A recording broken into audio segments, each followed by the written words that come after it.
This thing must have an end, and it is now about time for that end to come.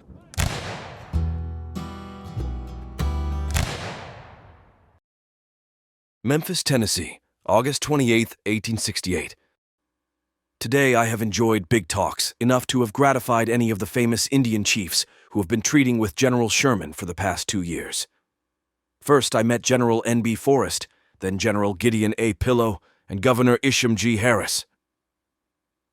My first visit was to General Forrest, whom I found at his office at 8 o'clock this morning, hard at work, although complaining of an illness contracted at the New York Convention. The New Yorkers must be a bad set indeed, for I have not met a single delegate from the southern states who has not been ill ever since he went there. But to General Forrest, now that the southern people have elevated him to the position of their great leader and oracle, it may not be amiss to preface my conversation with him with a brief sketch of the gentleman. I cannot better personally describe him than by borrowing the language of one of his biographers. In person he is 6 feet 1 inch and a half in height, with broad shoulders, a full chest, and symmetrical muscular limbs. Erect in carriage, and weighs 185 pounds. Dark gray eyes, dark hair, mustache and beard worn upon the chin. A set of regular white teeth, and clearly cut features, which altogether make him rather a handsome man for one 47 years of age. After being seated in his office, I said, "General Forrest, I came especially to learn your views in regard to the condition of your civil and political affairs in the state of Tennessee, and the South generally. I desire them for publication in the Cincinnati Commercial. I do not wish to misinterpret you in the slightest degree, and therefore only ask for such views as you are willing one should publish." I have not now and never have had any opinion on any public or political subject which I would object to having published. I mean what I say, honestly and earnestly, and only object to being misrepresented. I dislike to be placed before the country in a false position, especially as I have not sought the reputation I have gained. Sir, I will publish only what you say, and then you cannot possibly be misrepresented. Our people desire to know your feelings toward the general government, the state government of Tennessee, the Radical Party, both in and out of the state, and upon the question of Negro suffrage. Well, sir, when I surrendered my 7,000 men in 1865, I accepted a parole honestly, and I have observed it faithfully up to today. I have counseled peace in all the speeches I have made. I have advised my people to submit to the laws of the state, oppressive as they are, and unconstitutional as I believe them to be. I was paroled and not pardoned until the issuance of the last proclamation of general amnesty, and therefore did not think it prudent for me to take any active part until the oppression of my people became so great that they could not endure it, and then I would be with them. My friends thought differently, and sent me to New York, and I am glad I went there. Then, I suppose, General, that you think the oppression has become so great that your people should no longer bear it. No, it is growing worse hourly, yet I have said to the people, stand fast, let us try to right the wrong by legislation.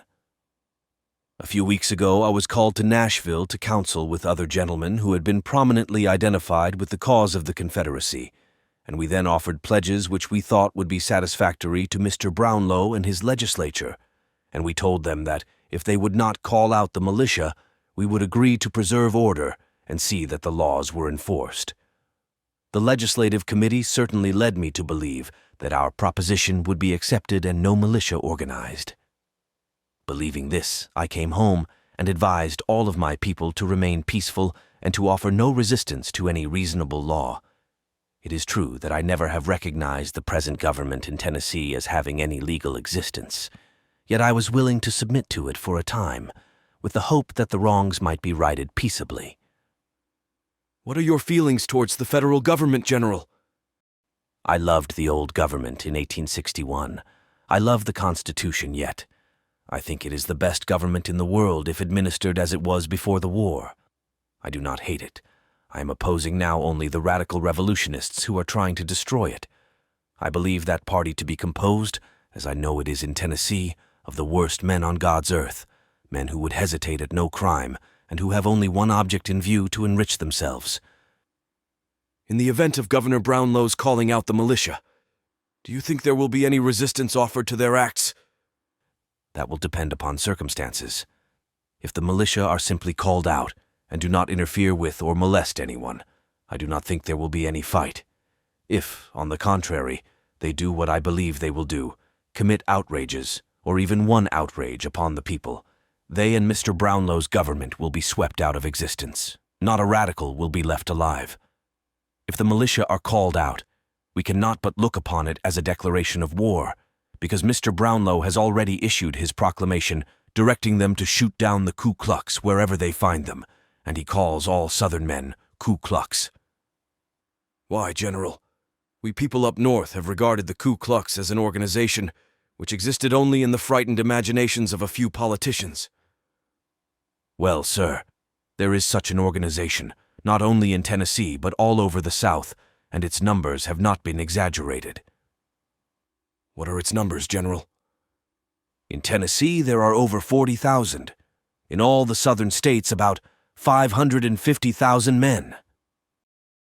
What is the character of the organization? May I inquire?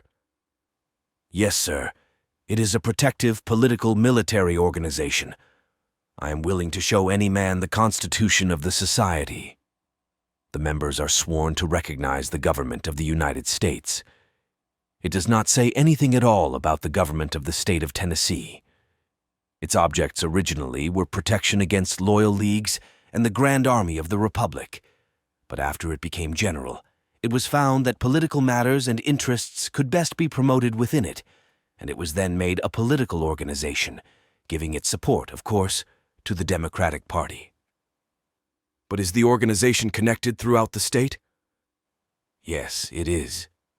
In each voting precinct there is a captain who, in addition to his other duties, is required to make out a list of names of men in his precinct, giving all the radicals and all the Democrats who are positively known, and showing also the doubtful on both sides and of both colors. This list of names is forwarded to the Grand Commander of the state, who is thus enabled to know who are our friends and who are not. Can you, or are you at liberty to, give me the name of the commanding officer of this state? No, it would be impolite. Then I suppose there would be no doubt of a conflict if the militia interfere with the people. Is that your view? Yes, sir. If they attempt to carry out Governor Brownlow's proclamation by shooting down Ku Klux, for he calls all Southern men Ku Klux, if they go to hunting down and shooting these men, there will be war, and a bloodier one than we have ever witnessed. I have told these radicals here what they might expect in such an event. I have no powder to burn killing Negroes. I intend to kill the radicals. I have told them this and more. There is not a radical leader in this town but is a marked man, and if a trouble should break out, not one of them would be left alive. I have told them that they were trying to create a disturbance and then slip out and leave the consequences to fall upon the Negro. But they can't do it. Their houses are picketed, and when the fight comes, not one of them would ever get out of this town alive. We don't intend they shall ever get out of the country. But I want it distinctly understood that I am opposed to any war and will only fight in self-defense. If the militia attack us, we will resist to the last. And if necessary, I think I could raise 40,000 men in 5 days, ready for the field. Do you think, General, that the Ku Klux have been of any benefit to the state? No doubt of it. Since its organization, the leagues have quit killing and murdering our people. There were some foolish young men who put masks on their faces and rode over the country frightening Negroes, but orders have been issued to stop that, and it has ceased. You may say further that 3 members of the Ku Klux have been court-martialed and shot for violations of the orders not to disturb or molest people. Are you a member of the Ku Klux, General? I am not, but am in sympathy and will cooperate with them. I know they are charged with many crimes they are not guilty of. A case in point is the killing of Beerfield at Franklin a few days ago. I sent a man up there especially to investigate the case and report to me, and I have his letter here now, in which he states that they had nothing to do with it as an organization. What do you think of Negro suffrage? I am opposed to it under any and all circumstances, and in our convention urged our party not to commit themselves at all upon the subject. If the Negroes vote to enfranchise us, I do not think I would favor their disfranchisement. We will stand by those who help us. And here I want you to understand distinctly, I am not an enemy to the Negro.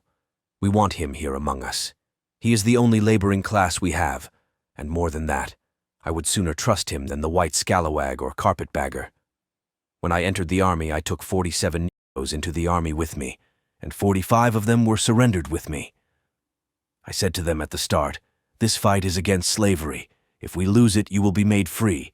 If we whip the fight, and you stay with me and be good boys, I will set you free. In either case, you will be free." These boys stayed with me, drove my teams, and better Confederates did not live. Do you think the Ku Klux will try to intimidate the Negroes at the election? I do not think they will. Why, I made a speech at Brownsville the other day, and while there a lieutenant who served with me came to me and informed me that a band of radicals had been going through the country claiming to be Ku Klux and disarming the Negroes and then selling their arms. I told him to have the matter investigated and, if true, to have the parties arrested. What do you think is the effect of the amnesty granted to your people? I believe that the amnesty restored all the rights to the people, full and complete. I do not think the federal government has the right to disfranchise any man, but I believe that the legislatures of the states have. The objection I have to the disfranchisement in Tennessee is that the legislature, which enacted the law, had no constitutional existence, and the law in itself is a nullity. Still, I would respect it until changed by law. But there is a limit beyond which men cannot be driven, and I am ready to die sooner than sacrifice my honor. This thing must have an end, and it is now about time for that end to come. What do you think of General Grant? I regard him as a great military commander, a good man, honest and liberal, and if elected will, I hope and believe, execute the laws honestly and faithfully. And by the way, a report has been published in some of the newspapers, stating that while General Grant and Lady were at Corinth in 1862, they took and carried off furniture and other property. I here brand the author as a liar. I was at Corinth only a short time ago, and I personally investigated the whole matter, talked with the people with whom he and his lady lived while there, and they say that their conduct was everything that could be expected of a gentleman and lady, and deserving the highest praise. I am opposed to General Grant in everything, but I would do him justice. As soon as General Forrest read this account of the interview with him, he addressed the following letter. Memphis, September 3rd, 1868. Dear Sir, I have just read your letter in the commercial, giving a report of our conversation on Friday last. I do not think you would intentionally misrepresent me, but you have done so, and I suppose because you mistook my meaning. The portions of your letter to which I object are corrected in the following paragraphs. I promise the legislature my personal influence and aid in maintaining order and enforcing the laws. I have never advised the people to resist any law, but to submit to the laws until they can be corrected by lawful legislation. I said the militia bill would occasion no trouble unless they violated the law by carrying out the governor's proclamation, which I believe to be unconstitutional and in violence of law, in shooting men down without trial, as recommended by that proclamation. I said it was reported, and I believe the report, that there are 40,000 Ku Klux in Tennessee, and I believe the organization stronger in other states. I meant to imply, when I said that the Ku Klux recognize the federal government, that they would obey all state laws. They recognize all laws and will obey them, so I have been informed, in protecting peaceable citizens from oppression from any quarter. I did not say that any man's house was picketed. I did not mean to convey the idea that I would raise any troops, and more than that, no man could do it in 5 days, even if they were organized.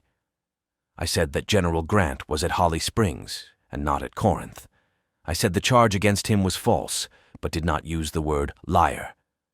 I cannot consent to remain silent in this matter, for if I did so, under an incorrect impression of my personal views, I might be looked upon as one desiring a conflict, when, in truth, I am so averse to anything of the kind that I will make any honorable sacrifice to avoid it. Hoping that I may have this explanation placed before your readers, I remain very respectfully, N.B. Forrest. If you enjoyed today's video and would like to see more content like this, be sure to take a shot at the like button, subscribe, and ring that notification bell to stay up to date with all the latest BirdDogg content. And if you'd like to support the channel, for a limited time there's exclusive Civil War Diaries merchandise available in the video link below.